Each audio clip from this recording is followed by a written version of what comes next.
everyone, and welcome back to another video. Today we are staying with the dessert theme, and today I'm going to be making a British dessert classic that I remember from my days at school. We are making rhubarb and custard. This was not one of my favorites. I absolutely hate rhubarb, but I do remember it being served weekly at school. So I'm going to start out as ever by adding my lye water solution to my oils, both of which are at about 95 degrees today, and then I'm going to stir those in with my spatula. My oils do still have some lumps of shea butter in them, but those are going to disperse evenly throughout the soap as the soap saponifies. I'm going to be splitting this batch in half, so I have my 2 red buckets, and I'm going to divide my main batter evenly between those 2 buckets. With that done, we're going to work on the bottom half of this soap, which is going to be the rhubarb part. So I want a pink in the pot swirl. I'm going to divide this pink into a couple different shades. So I'm going to pour out a little bit of my soap to create a lighter shade of pink, and then the darker shade in the rest. I'm creating my pink with some rose kaolin clay, so I'm going to add about a teaspoon to my main bucket and then about a half teaspoon to my smaller container. I want this to be a little bit more red than rose kaolin clay goes, so I'm going to add some paprika into both parts again, just about a half teaspoon into my large container, just about a quarter into the smaller one. And then finally I'm going to lighten up the smaller container with a little bit of zinc oxide. And I'm not using everything that was in that picture, it's just about a quarter of that scoop. Alright, I'm going to go ahead and mix this in with my spatula before I use my stick blender to make sure I have the right shade of colour that I'm looking for.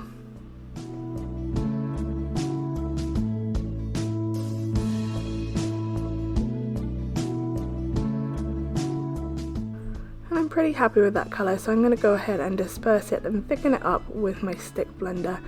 As you can see, this is thickening up pretty quickly today. My studio was a little bit cold, but that's going to be okay. We're doing a drop swirl for the top layer, and I want this to be nice and thick to hold those drops near the top.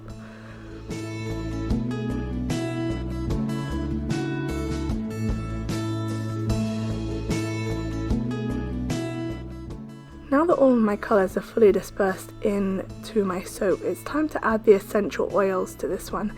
The essential oil blend that I'm using today is bergamot, grapefruit, peppermint and vanilla. So it's a very sweet, fruity dessert kind of scent with just a bit of freshness from that peppermint. It's a beautiful scent, very nice and sweet, one of my favourites. I'm going to mix those in with my spatula. That's going to help to thin out this soap batter a little bit before I create an in the pot swirl by pouring that lighter pink right into the darker pink. And then I'm going to go ahead and add those to my molds. This soap is going to take up about half of the molds, and I'm going to divide it evenly between the 2 molds. And once I've got all of that soap batter into the molds, I will tap it down and level out the top a little bit. So with the first layer of soap into my molds, I'm going to start working on the top layer, and I'm going for a creamy yellow custardy colour.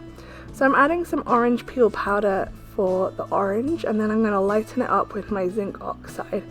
I'm dispersing that firstly with my spatula, and when I'm sure I'm happy with the colour, I'm going to go ahead and use my stick blender to bring it to a thicker trace and fully disperse that zinc oxide. And then I'm going to put it into a smaller container, as you can see, and from quite a high distance I'm pouring it into my mold so that it punctures through that pink layer and gives a nice drop swirl into this soap. So it's going to look like the custard is dribbling down into the rhubarb layer.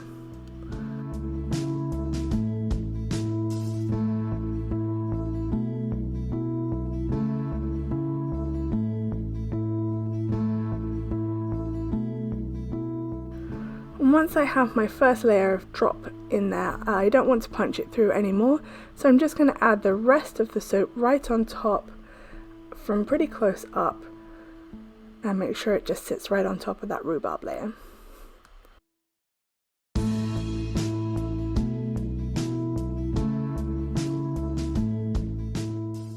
I let the soap set up for a few minutes, and then as ever I'm going to use the back of my spoon to texture the top of my soap, and so I'm just putting the spoon in at the edge of the mold and pushing the soap with the back of the spoon into the middle of the mold to create that texture that all of my soaps have. This is going to give me a really nice platform for the topping for this soap after it's been cut. Alright, we are back the next day to cut this soap, and I'm so excited to see how this one turned out. So I have my loaf of soap lined up on my multi-bar cutter, and I do cut off the end pieces to keep for samples. Let's take a look at what the inside of this soap looks like. I am so thrilled with how this soap turned out. You can see the little drops of custard dribbling down into the rhubarb layer, and that mottled kind of pink colour that really gives you the impression of the rhubarb pudding. So it's not one solid pink colour. Now all of the insides of these bars are going to be pretty similar, with the drop swirl just in 2 rows. But this soap is not done. I'm going to move on to the topping of this soap, and on top of the soap we're going to add a little bit of cream and some chocolate swirls. So I have some brown soap dough that I made quite some time ago, and I'm just using my soap planer here to plane off little strips of that soap, and then I'm going to curl it up by laying it on my hand and rolling it into a little chocolate curl. And I'm going to keep going with that until I have 1 chocolate curl for each of the bars of soap.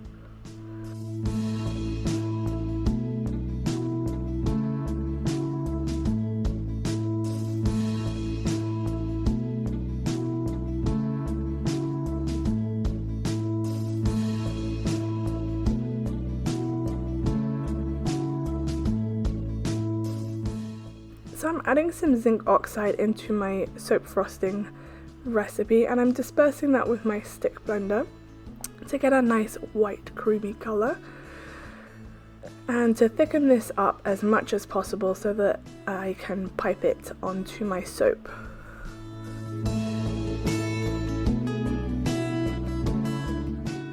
Alright, that's about as thick as I can get it. So I've left this soap for about 5-10 minutes to thicken up to a nice thick piping consistency, and added it into my piping bag with a Wilton 1 tip, and I'm just going to pipe a small dollop right on top of each of these bars. Now with this tip I like to have a little bit of texture in the dollop, so I am moving the tip around in a small circle as I pipe the soap frosting right on top, and that gives those ridges a little bit of movement and texture.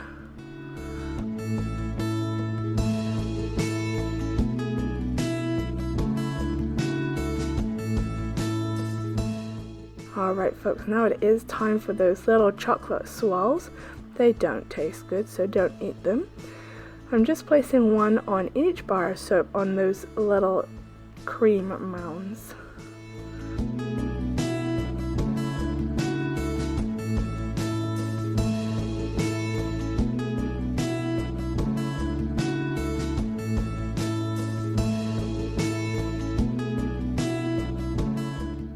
And here is a look at the finished bar.